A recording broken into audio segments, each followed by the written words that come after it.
अब महाराज उसके मन में ऐसी वेदना आई, नमो भगवते तस्मै एताचेदात्मकं पुरुषायादि बीजाय परेशायादि धीमहि।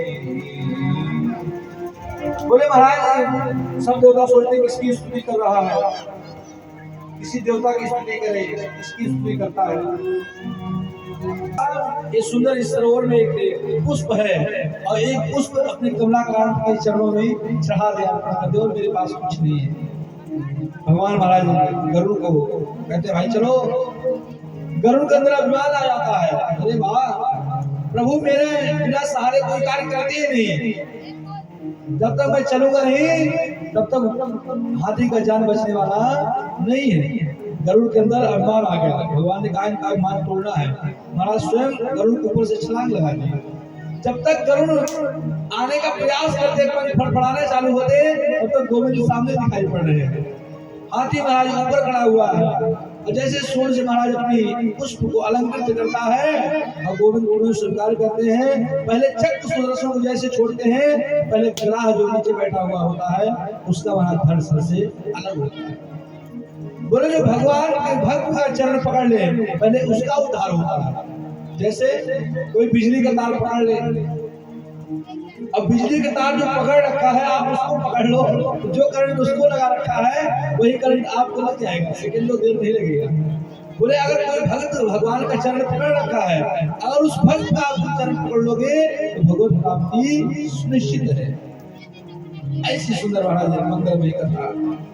अब महाराज प्रारंभ करता है, सोनता सरिष्ठुवरेण भेटयातो दृष्टा करिष्मति हरे कमचे चक्रम उच्छेद साल जवर गिरिमाह कृत्या नारायणाखिल गुरो भगवान नमस्ते। गजेंद्र महाराज पीड़ देखकर जैसे गरुड़ के मन में हुआ और सब छोड़कर भगवान स्वयं उस चक्र से पहले ग्राह का सर महाराज भ्रमण करते बोले, कुछ लोग कहा महाराज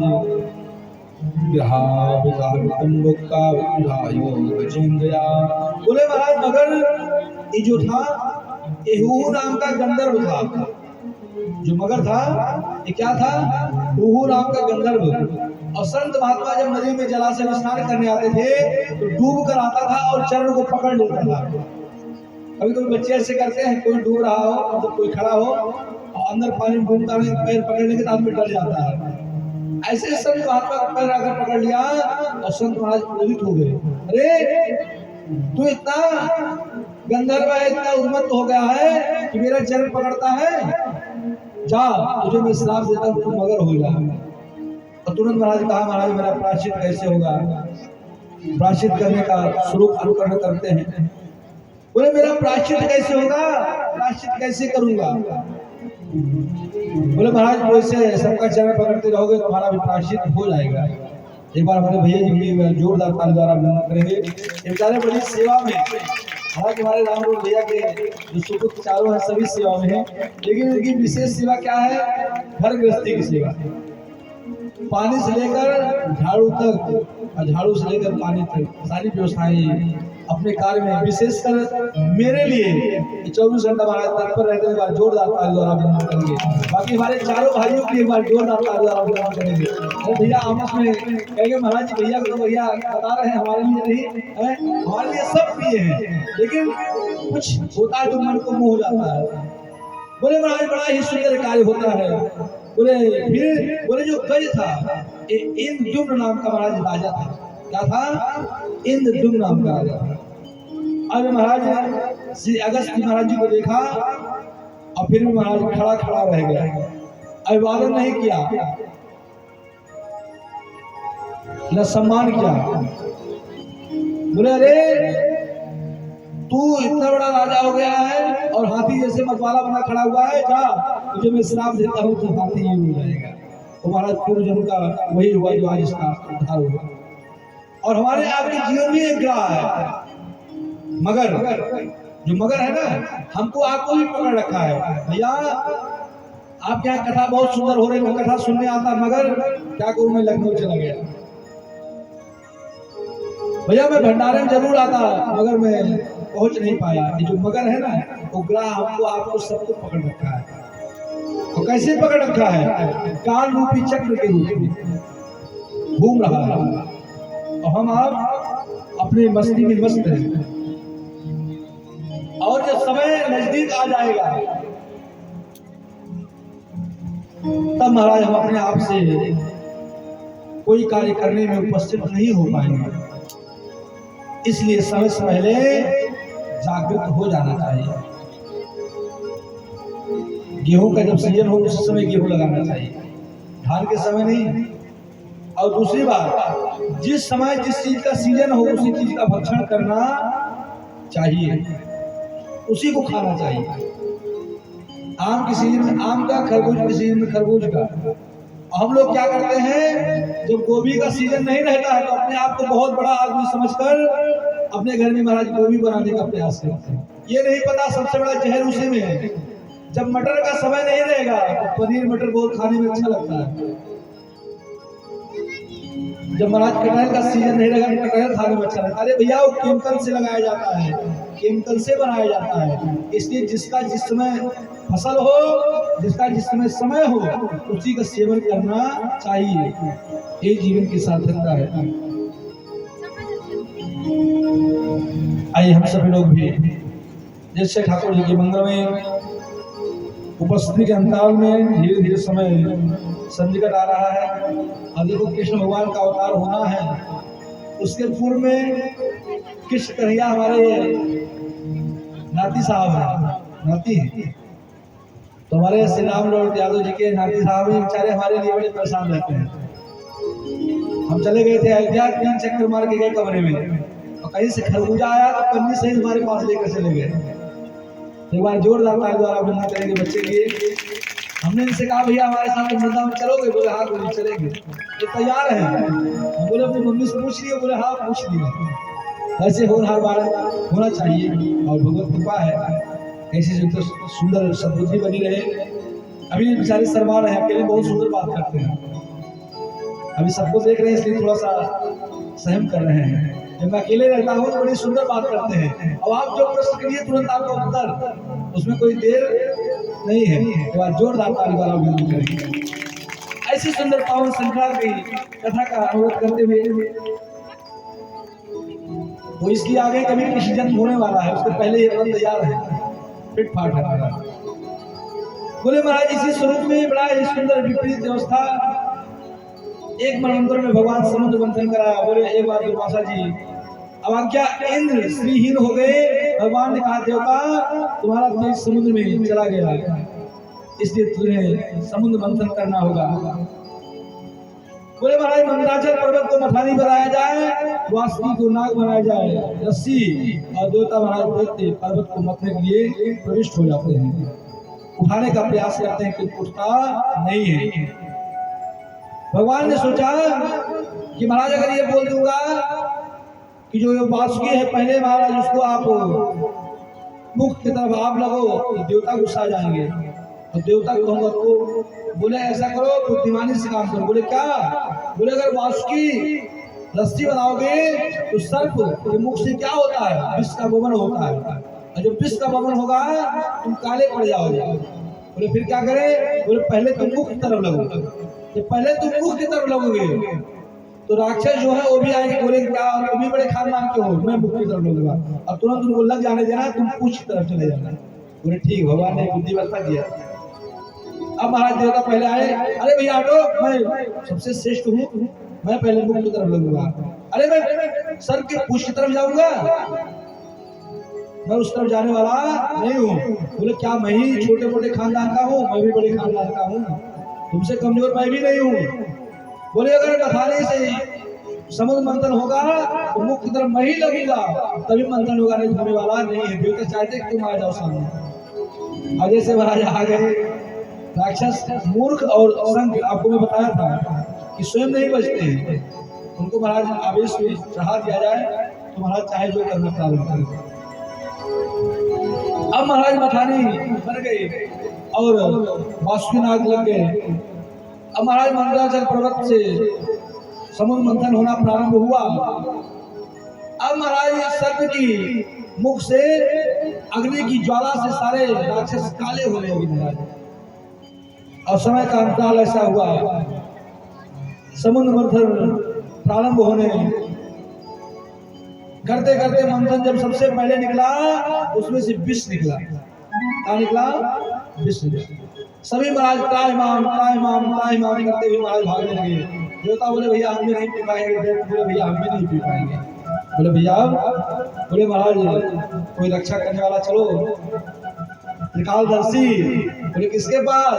बोले भगवान शंकर के पास, वही है भैया इस संसार को बचाने वाले। बोले फिर जैसे पहुंचे महाराज देवता दैत्य दोनों पहुंच के साथ में बराबर कर लिए। अभी लड़ाई नहीं होनी, बाद में होनी है, पहले इससे काम निपटारो। महाराज शंकर जी के पास पहुंचे, भैया विष का पान करना है। बोले भैया मेरी अर्धांगिनी मेरी पत्नी से पूछ लो, अगर वो कह देगी तो मैं विष का पान कर जाऊंगा। अब कौन ऐसी पत्नी होगी जो अपने पति को कहेगी कि तुम विष का पान कर लो? कोई बिरला हो, माता लगे कलयुग चल रहा है। बोले महाराज विष का पान करना है। बोले माता पार्वती से अपने कहो,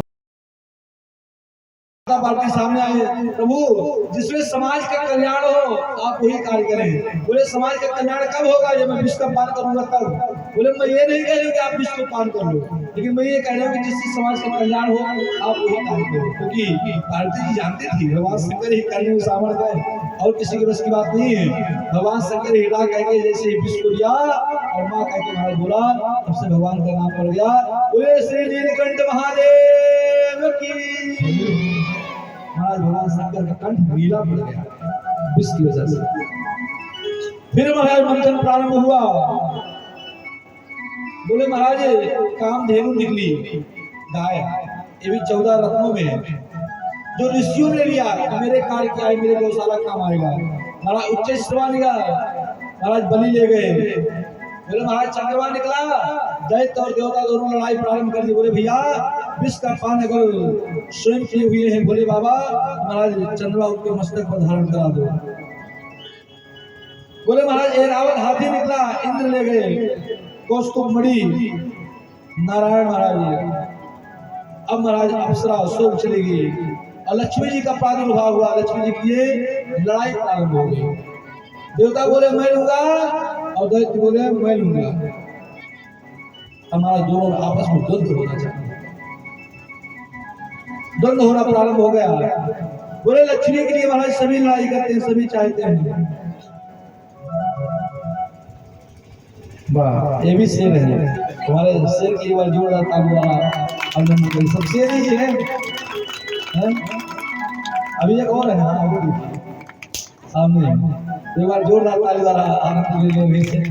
ये सब अपने घर के ही बच्चे हैं, बड़े ही प्यार से सब हास करते, हमारा भी समय निकल रहा है। बोले महाराज ऐसी सुंदर कार्य में रत रहते हैं, इसी स्वरूप में परिणित रहते हैं। बोले भैया चंद्रमा कम से कम निकला। बोले बाबा दे दिए। अब बोले लक्ष्मी की महाराज लड़ाई चालू हो गई। बोले लक्ष्मी महाराज सब चाहती हैं। बोले लक्ष्मी महाराज मेरी हो। लक्ष्मी बोले लक्ष्मी किसी नहीं। बोले लक्ष्मी के लिए जयमाला दे दिया। बोले जिससे गले में माला डाल देंगे उसी महाराज लक्ष्मी होगी। अब महाराज साहब ऋषि मुनि महात्मा साहब बैठ गए, एकदम सलाम लगाए। देवर्षि नारद भी बैठ गए। हाँ भैया आप समझ जाएगा। तो बोले कि लक्ष्मी जी बैठ गई। बच्चों की मनोभावना को समझ जाना चाहिए। बोले लक्ष्मी जी की महाराज बोले जयमाला जी तो पहना देंगे महाराज, वही महाराज श्रेष्ठ होगा। अब लक्ष्मी महाराज सबकी तरफ देखती बोलती है तो शंकर तो महाराज शमशान घाट में रहने वाले हैं। दुर्वासा ऋषि की महाराज क्रोधित होते हैं। सबके तो वहीं पे महाराज देवर्षि नारद भी लाइन लगाए बैठे, मेरा नंबर आ जाए, लक्ष्मी हमको मिल जाए। अब बोले करस सामने हम पिएगी, वो बोले हमने हम पिएंगे।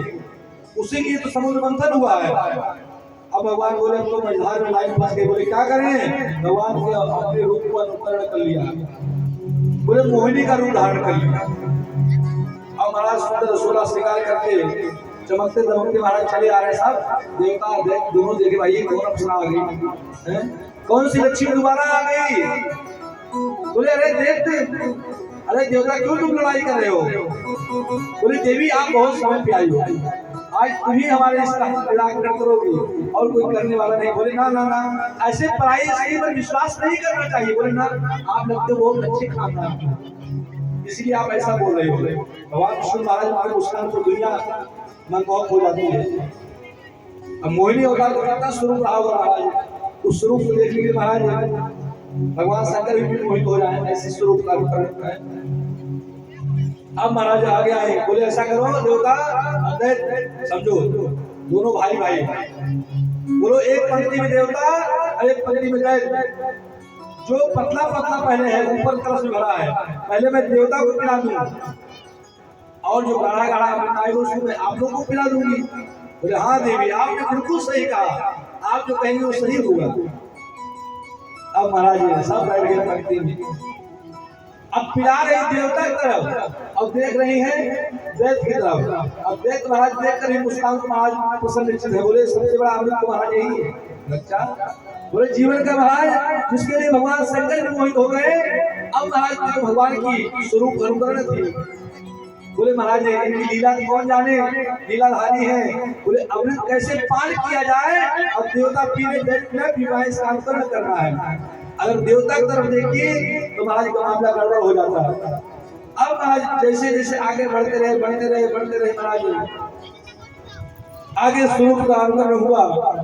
सूर्य और चंद्रमा के बीच में महाराज राहु नाम का दैत्य जाकर बैठ गए। अब महाराज जैसे बैठा,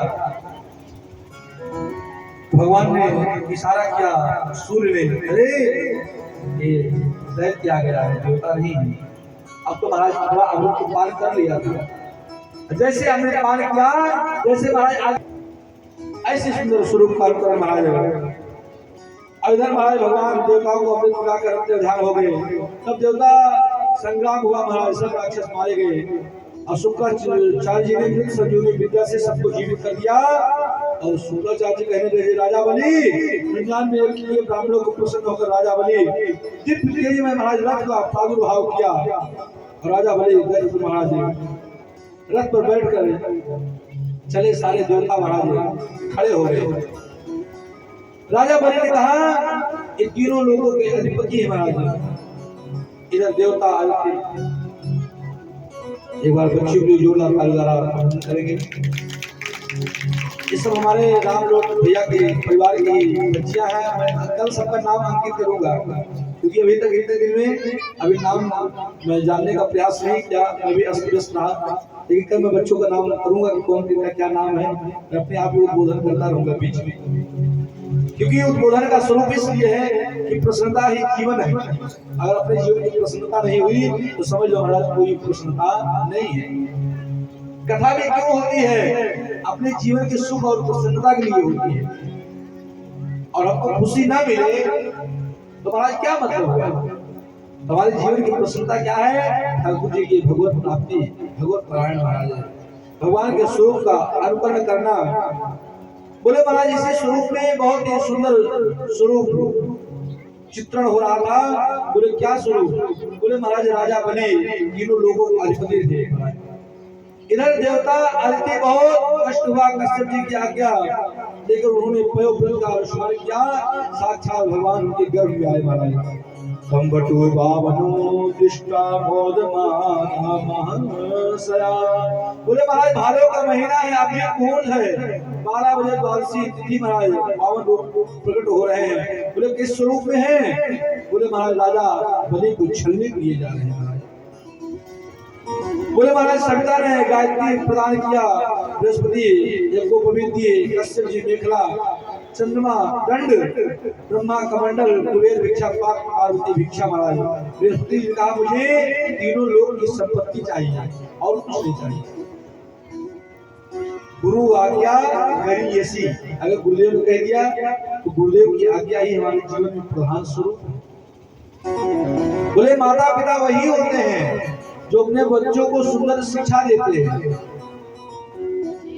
सुंदर शिक्षा जो देते हैं वही माता पिता सबसे अच्छे होते हैं। अब गुरु वही जो हमारे जीवन की रास्ता को सुंदर कर रहे हैं। जब से मेरे जीवन में गुरु आते हैं तभी से मेरा जीवन शुरू होता है, और जब तक गुरु नहीं तब तक जीवन का शुरुआत नहीं होता भी है। क्योंकि गुरु रूपी जो अंधकार है हमारे आपके संसार रूपी, वो गुरु रूपी प्रकाश से वो अंधकार का तत्क्षण नष्ट हो जाता है, मिट जाता है। इसलिए गुरुदेव की वाणी ही हमारे लिए सर्वोपरि है। गुरु आज्ञा गरी ऐसी, गुरुदेव की आज्ञा को मानना चाहिए। राजा बलि महाराज यज्ञ पे यज्ञ कर रहे हैं, यज्ञ पे यज्ञ कर रहे हैं।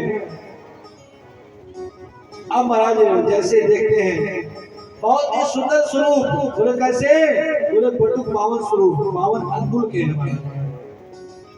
इतना छोटा महाराज इतना सुंदर स्वरूप है, देखने में जितना सुंदर देखते हैं सुंदर है महाराज। पैजनिया पहन रखे हैं, हाथ में कमंडल है, एक हाथ में छाता है, एक हाथ में महाराज चटाई है, ये हुई महाराज चल रहे हैं।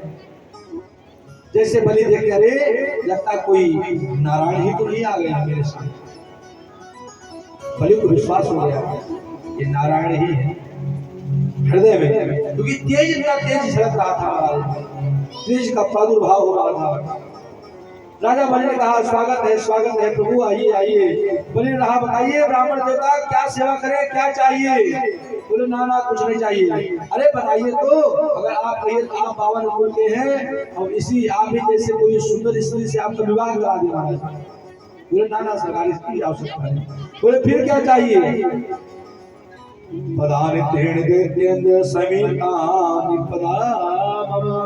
बोले बलि मैं ब्राह्मण का पुत्र हूँ, ब्राह्मण हूँ, अब मुझे 3 पैर पृथ्वी चाहिए, 3 चरण ही चाहिए, 3 से चौथा चाहिए नहीं।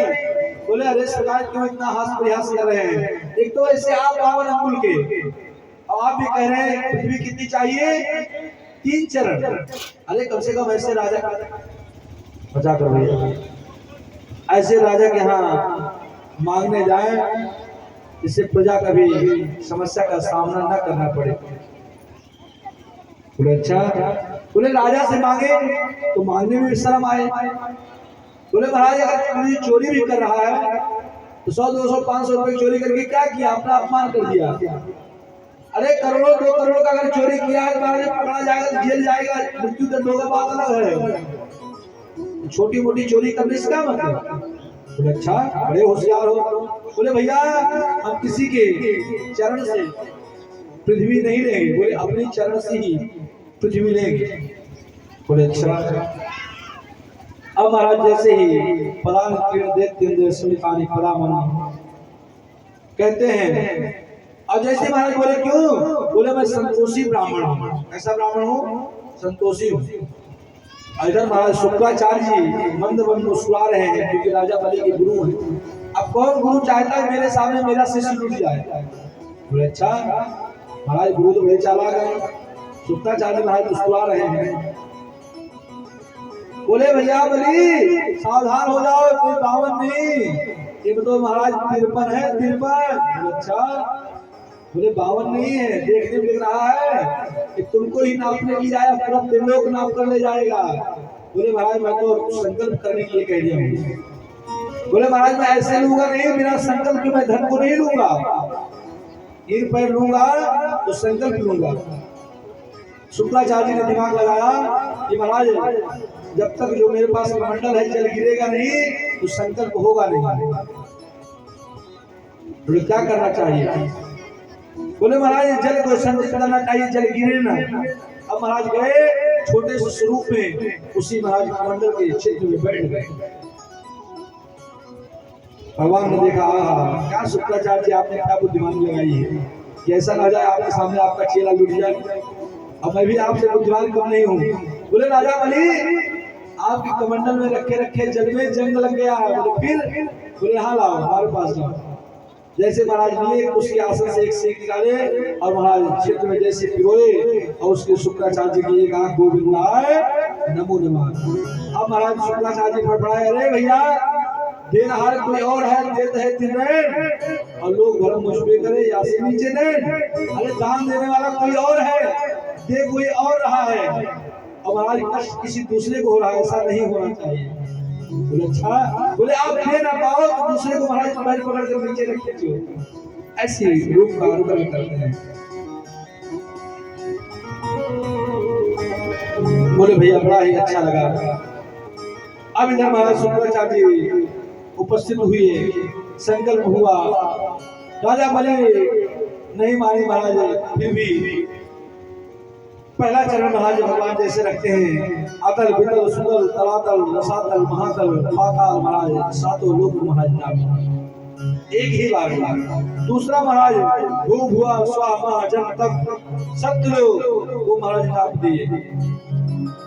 अब महाराज बोले ऐसा है कि तीसरा चरण कहाँ रखना, अभी तीसरा चरण शेष वंचित है। बोले प्रभु दान देने वाला बड़ा होता है कि दान लेने वाला बड़ा होता है? बोले जो दान देता है उसका हाथ ऊपर होता है, जो दान देता है उसका हाथ नीचे रहता है, इसलिए दान देने वाला सबसे बड़ा होता है। बोले अच्छा, बोले अभी तो मैं आपको दान दिया हूँ, अभी मेरा शरीर पूरा बचा ही है सरकार, आप किसे चरण को रखकर मेरे शरीर को कृतार्थ करें हे प्रभु, हे दीनबंधु, हे दीनानाथ, आज मैं अपने आपके जीवन को कृतार्थ करता हूँ, अपने जीवन की सौम्यता को समझता हूँ।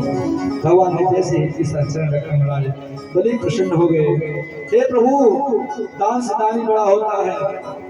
राजा बलि ने कहा मैं तो राज्य को छीनने से डरता नहीं, नरक जाने से डरता नहीं, पास में बनो दादा हमारे से डरता नहीं, केवल अपकीर्ति से डरता हूँ।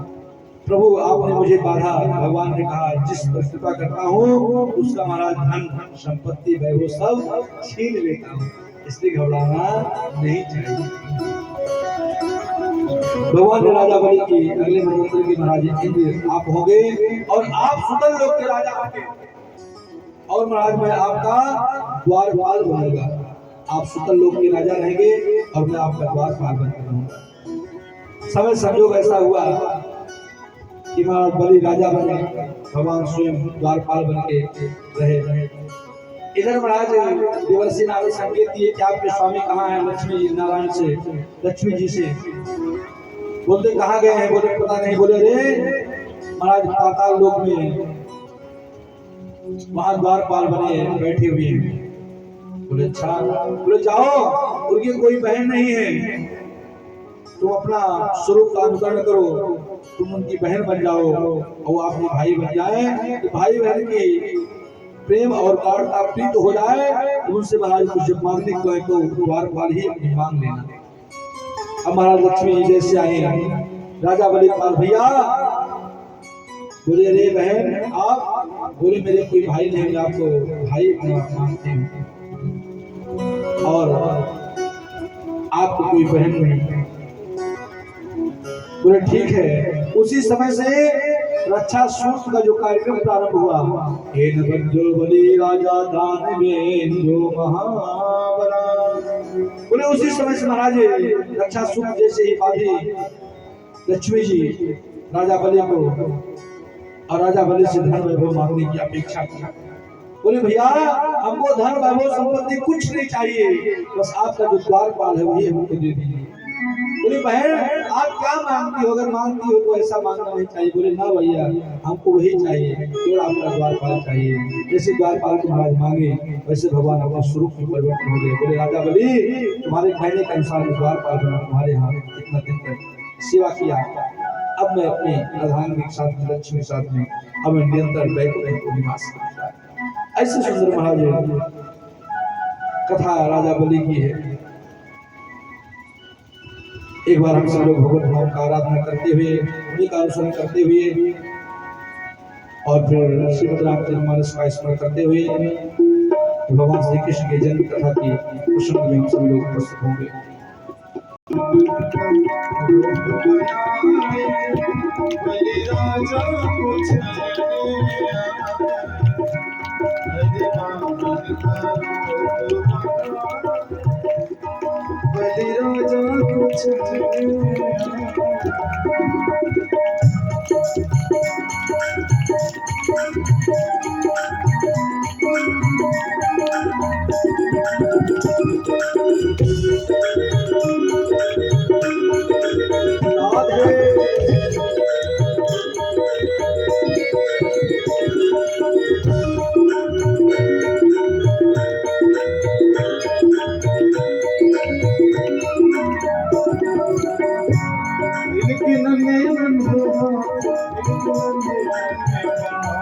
इनके छोटे छोटे इनके छोटे छोटे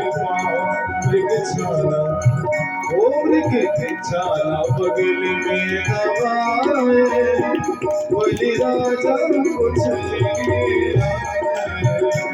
हरे पावन रूप बनाए बोली राजा कुछ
बोलिए बावन जी महाराज की जय। बोलिए बावन भगवान की जय। जय जय श्री राम जय श्याम। बड़े बड़ा मानव चरित्र में ज्यादा जुड़े हुए केवल दो अवतार हैं, राम कृष्ण जो एक हैं, अंतर नहीं निमेष। इनके नयन गंभीर हैं, उनके चपल विशेष। बोले राम जी और कृष्ण जी की कथा विशेष हमारे समाज में और शुरू का अनुसार प्रारंभ रहती है और चलती रहती है महाराज। बोले बड़ा सुंदर अनुकरण उनका हुआ, ऐसे सुंदर स्वरूप है। और नारायण के ब्रह्मा, ब्रह्मा के मरीचि, मरीचि के कश्यप और कश्यप के महाराज सूर्य, सूर्य के मनु और मनु के नभक, नभक के नाभाग और नाभाग के अम्बरीश। इसने क्रम की सृष्टि है। हम लोग भी अपने 3 से 4 पीढ़ी को याद रखते हैं। 4 पीढ़ी, 3 पीढ़ी, 5 पीढ़ी, 7 पीढ़ी, 5 पीढ़ी को याद नहीं करता है। सही पूछा जाए 2 से 3 पीढ़ी आदमी को स्मरण में रहता है। क्या आपका भैया, आपका नाम क्या है? भैया मेरा ये नाम है। आपके पिताजी का नाम क्या है? मेरा पिताजी का नाम ये है। मेरे दादाजी का क्या नाम है? दादा के परदादा क्या नाम है? बस यही तो सीमित रहता है। कोई बिरला हो जो महाराज 10 पीढ़ी का याद रखे, स्मरण करके रखे, क्योंकि उनके स्वरूप का अनुकरण कर नहीं सकता महाराज। लेकिन ऐसा सुंदर आनंद का स्वरूप महाराज है। और श्री अम्बरीश जी महाराज मन में सदैव भगवान के चरणों का चिंतन करते रहते हैं, वाणी से सदैव भगवान के गुणों का गायन करते रहते महाराज। बोले अपने हाथों से भगवान के मंदिर में साफ सफाई करना, सेवा करना, झाड़ू पोछा करना है, ये सबसे बड़ा परम धर्म कहलाता है। मंदिर में सेवा शुश्रूषा करना सबसे महाराज श्रेष्ठ धर्म कहलाता है। बोले एक बार अम्बरीश जी महाराज निर्जला एकादशी थे। अच्छा भैया, कितने लोग एकादशी का व्रत रहते हैं? अब ये श्रृंखला कम है, इससे बात बनने वाली नहीं है। अरे भैया ये शरीर है, इसमें भी डीजल पेट्रोल लगता है? और धीरे हमेशा खाते खाते इंजन कहीं सीज ना हो जाए, तो बीच बीच में उसको कैप भी करना चाहिए। कम से कम एक दिन फलाहार सबको रहना चाहिए। अब महीने में ज्यादा नहीं, केवल 2 एकादशी पड़ती हैं। तो कल से कितने लोग एकादशी का व्रत रहने का शुभारंभ करेंगे? जरा हाथ उठाएं, हमारी तरफ ना देखिए, आप अपने दिल से पूछिए कि भगवत प्राप्ति के लिए एकादशी कितना लोग करना चाहते हैं। इसमें महीना भी बहुत अच्छा चल रहा है। वाह, बहुत सुंदर, अच्छी बात है।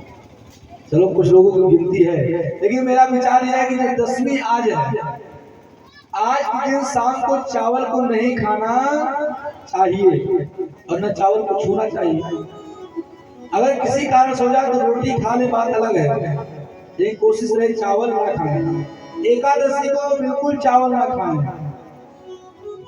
बोले भैया फिर, बोले पया पानम घृतम पानम, पहले तो दूध पी के रहे, घी पी के रहे। बोले भैया घी पी के रहेंगे तो कलयुग चल रहा है, समस्या का सामना करना पड़ जाएगा। बोले फिर पया पानम, अपने दूध पी के रहे। भैया बोले इसमें भी संभव नहीं है। बोले फिर, बोले फल खाए। बोले भैया इसमें भी व्यवस्था नहीं बन पा रही है। बोले महाराज चकाचक कुटू की दरिया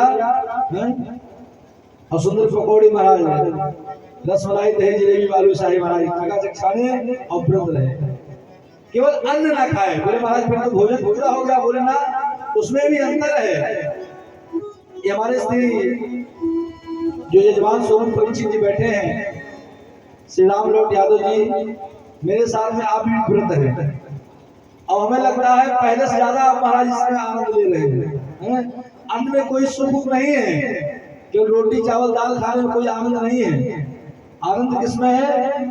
चले महाराज हमारे तरह आनंद लीजिए, सेवन करते रहिए, आनंद लेते रहिए, जो मिल जाए भगवान कृपा से। और सुबह शाम एक गिलास महाराज रबड़ी छान दीजिए, बस हो गया, काम पक्का है, फाइनल।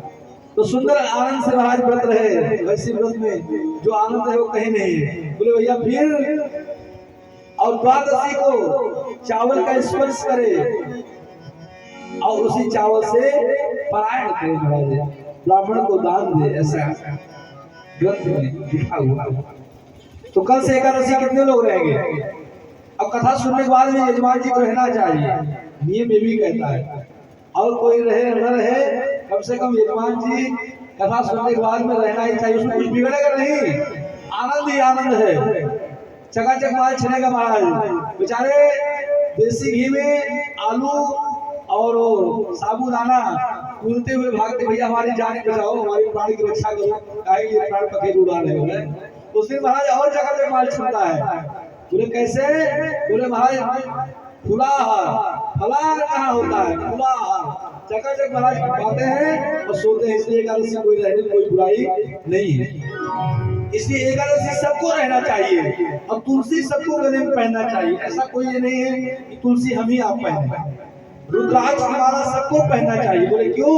बोले उसका नाम है महामृत्युंजय। हम लोग हमेशा सफर करते हैं, तो सारे सफर को सुंदर तय करने के लिए महामृत्युंजय जो माला होती है, उसको बोलते हैं रुद्राक्ष की माला। उसको पहनने से कभी हमको दुर्घटनाग्रस्त जीवन यापन नहीं करना पड़ता, इसलिए रुद्राक्ष पहनना चाहिए। बोले महाराज अमरीश जी महाराज बड़े ही वेदक ज्ञान थे महाराज जी, और वैसे ही व्रत करते थे निर्जला एकादशी। लेकिन महाराज द्वादशी रखते ही त्रयोदशी होने से पूर्व पारण कर लेना चाहिए। संजोगवश महाराज दुर्वासा जी का आगमन हुआ और उनको निमंत्रण के लिए बोल दिया, भैया आइए हमारे यहाँ प्रसाद पाने के लिए। दुर्वासा जी संध्या का वंदन की, महाराज का 6 होने रही थी। ब्राह्मणों ने कहा भैया क्या करें? बोले द्वितीय चली जाएगी, द्वितीय द्वादशी चली जाएगी। बोले महाराज त्रयोदशी लग जाएगी। बोले क्या करना चाहिए? बोले भगवान के चरणामृत का पान कर लीजिए, आपका पारायण भी हो जाएगा। बोले ऐसा स्वरूप में? बोले हाँ। बोले अगर ऐसा कर लेते हैं। बोले महाराज संयोग ऐसा हुआ, दुर्वासा जी को क्रोध आ गया। अब क्रोध आया तो कृत्या को महाराज प्रकट कर दिया। अब कृत्या महाराज दुर्वासा जी को मारने के लिए दौड़ पड़ी, तब तो भगवान विष्णु का सुदर्शन चक्र महाराज दौड़ पड़ा। इतनी आप 9 दिन ना व्रत रहिए, सोमवार मंगलवार प्रदोष ना व्रत रहिए, बृहस्पतिवार व्रत न रहिए, शुक्रवार न रहिए। अगर एकादशी व्रत रहते, सारे व्रतों का ही श्रेष्ठ व्रत एकादशी व्रत मानी गई है। अब वैष्णव के लिए सबसे श्रेष्ठ व्रत कौन सा व्रत है? एकादशी का व्रत। अगर आप कथा सुनने के बाद भी उसी तरह नून तेल लकड़ी में रहते गए, फिर कथा का कोई महत्व नहीं हुआ। कम से कम जीवन परिवर्तन हो जाए, तब कथा की प्रधानता है।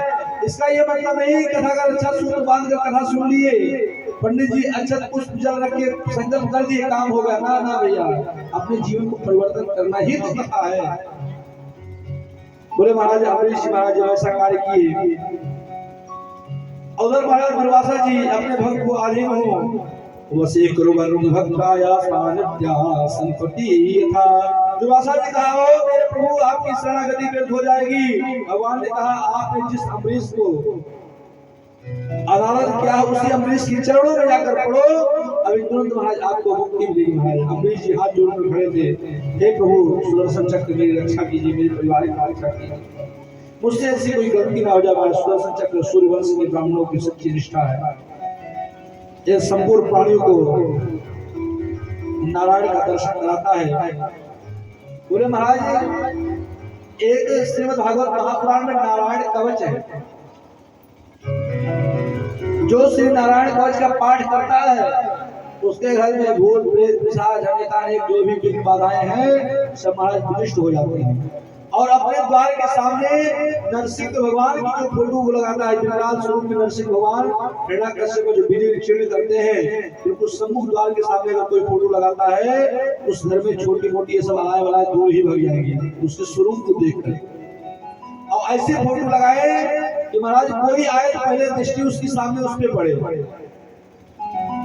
हम लोग क्या करते हैं, बुरी नजर वाले तेरा मुंह काला। एक थी महाराज मिर्चा पाल्टी और एक नींबू लटका देंगे घर के सामने, वो तो बेचारा स्वयं सूख जाता है, तो आपको कहां सुरक्षित रखेगा।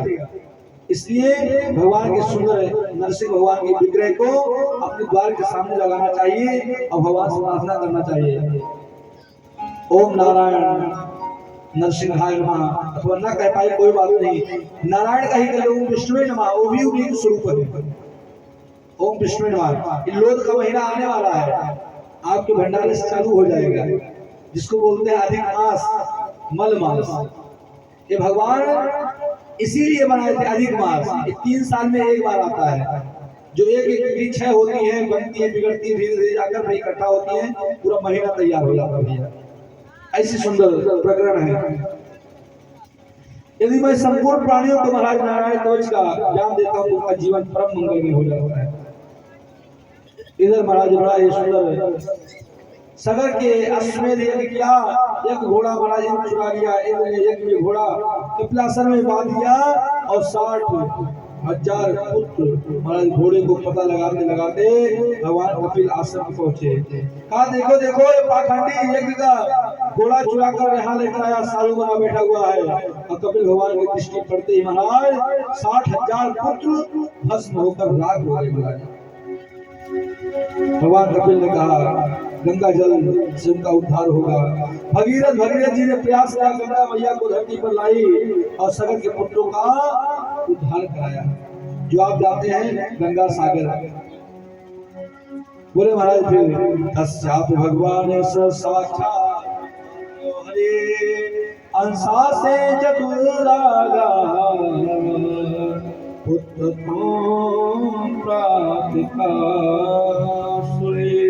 देवताओं की प्रार्थना से साक्षात ब्रह्म परमात्मा भगवान श्री हरि अपने अंश से 4 रूप धारण करते महाराज। राम लक्ष्मण भरत शत्रुघ्न, आप सभी जानते हैं राम कथा के स्वरूप का वर्णन है।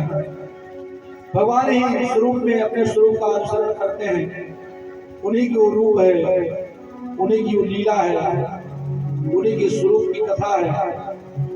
जो राम कथा हमको जीना सिखाती है, क्या जीना सिखाती है, हमको जीना कैसे चाहिए वो हमको सिखाती है राम कथा। और हमको भैया मरना कैसे चाहिए हमको सिखाती है कृष्ण कथा। बोले महाराज जी क्या कह रहे हैं, कृष्ण कथा? बोले हाँ भैया, मंगल कामना मतलब भगवत नाम की आराधना करने से ही हमारी मृत्यु सफल है, बाकी पूरा मृत्यु विफल ही विफल है भैया।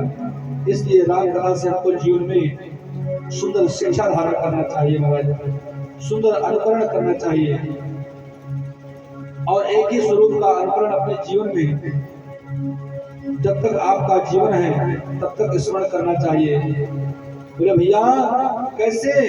बोले सशंक चक्रम सकिरीट कुंडलम सफेद वस्त्रम सरसेरुहेक्षणम सारवक्षास्तर कौस्तुभस्यम नमामि विष्णु शिरसा चतुर्भुजम। बोले महाराज ऐसी सुंदर झांकी आप दर्शन करें, मंद मंद विष्णु का हास्य है। माता कौशल्या के महाराज कौशल्या इत्यादि माता दर्शन दिया।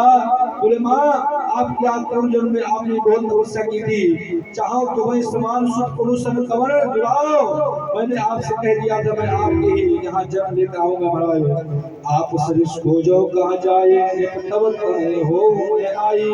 मैं आज आपका पुत्र बनकर आ गया हूँ, मैं वही हूँ जो आपने तपस्या किया था। राम ने माता हम तो कहाँ पुत्र बनते आते महाराज, और तुम तो महाराज देवता बनकर आए हो, पूरा संग चक्र गला फल। बोले मैं इसलिए किया हूँ कि अगर कोई दैत्य आ जाए तो मेरी रक्षा कौन करेगा, इसलिए मैं इस स्वरूप में आया। बोले माँ ऐसे बच्चे का जन्म नहीं होता है, संसार वाले क्या समझेंगे बच्चे का जन्म हुआ। बोले माता पुण्य बोले सो मत डोली तजहुता की जैसे सुनीला यत प्रियशीला या सुख परम। प्रभु ऐसी लीला कीजिए जो मुझे प्रसन्नता मिले, मुझे सुख मिले। अच्छा भैया ने महाराज कहा अच्छा। बोले फिर? बोले महाराज छोटे हो जाओ। बोले फिर भैया क्या क्या कहती है? बोले महाराज ये बस बता दो। बोले भैया क्या क्या कर रही? बोले नंगे हो जाओ। बोले अच्छा फिर मेरा रक्षा कौन करेगा? बोले मैं करूंगी। बोले अच्छा।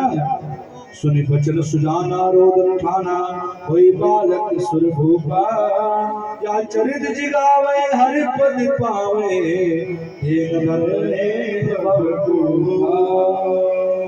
महाराज राम जी ऐसे स्वरूप में अनवरत होते हैं, ऐसे स्वरूप का अनुकरण करते हैं।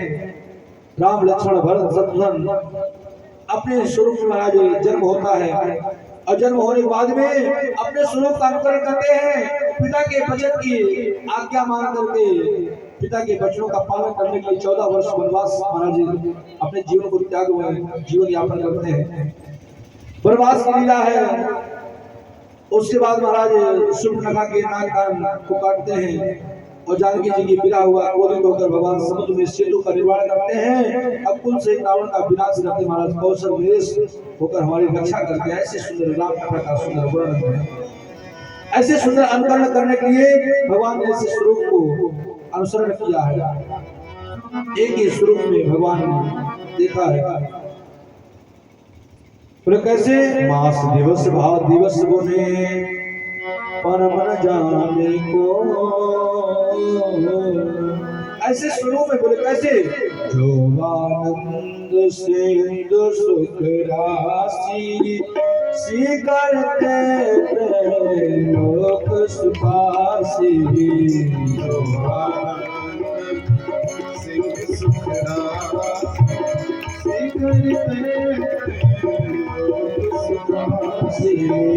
जो सुख धाम राम यश नामा अखिल लोक दायक बेसामा।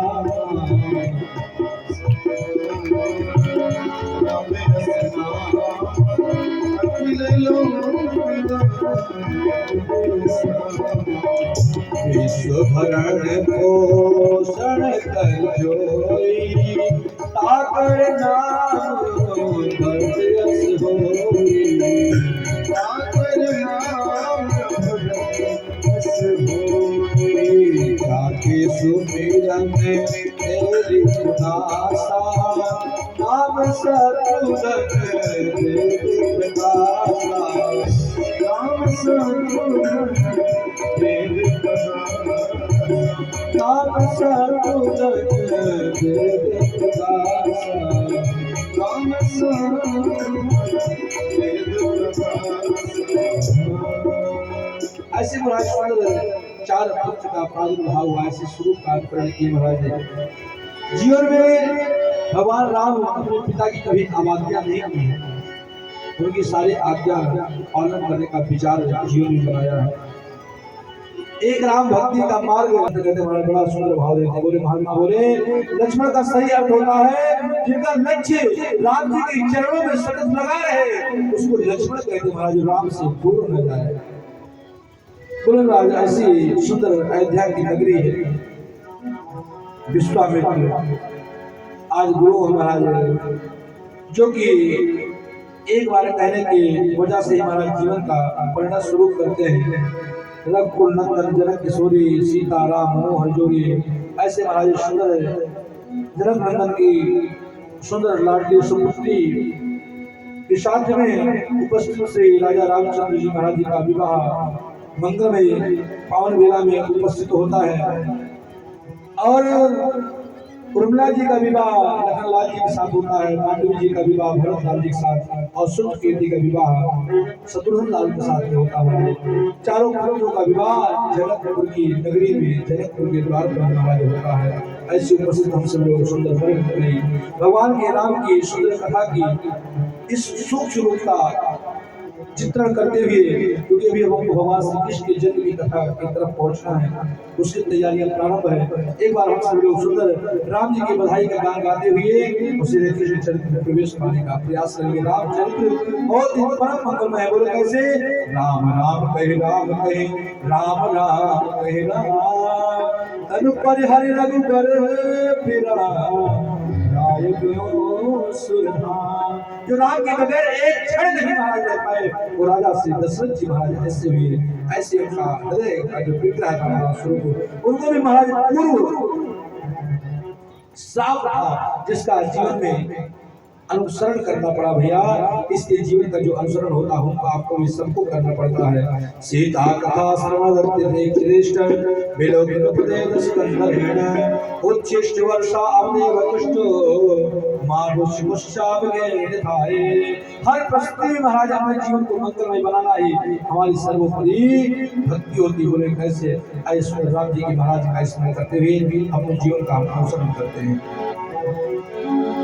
श्री दशरथ राज नजर तुम्हें जाएगी दशरथ राज कुमार नजर तुम्हें जाएगी दशरथ राज कुमार नजर तुम्हें जाएगी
दशरथ राज कुमार नजर तुम्हें जाएगी।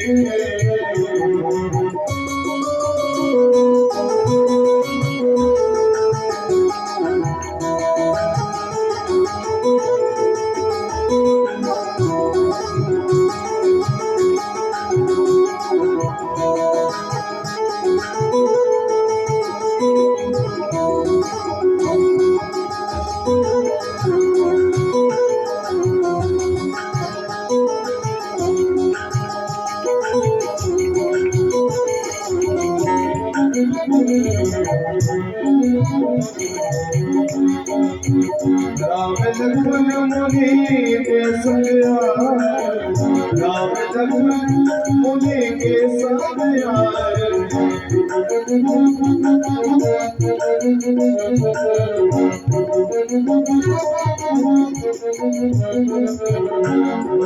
चर्चा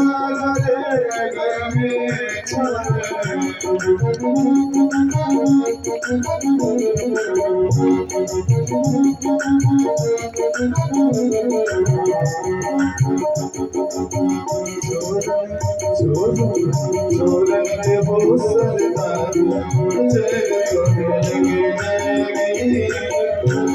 छोड़ने हो सरदार मुझे रोने लगे जाएंगे नजर में आज घुमाए नजर रोने लगे जाएंगे छोड़ने हो सरदार मुझे रोने लगे जाएंगे। साउंड वाले भैया, अब जन्मोत्सव समय हो रहा है और कहीं ऐसा भी नहीं जागरण वागरण में कहीं गए देखा है? हाँ? लग तो ऐसे रहा कहीं जागरण में गए हो।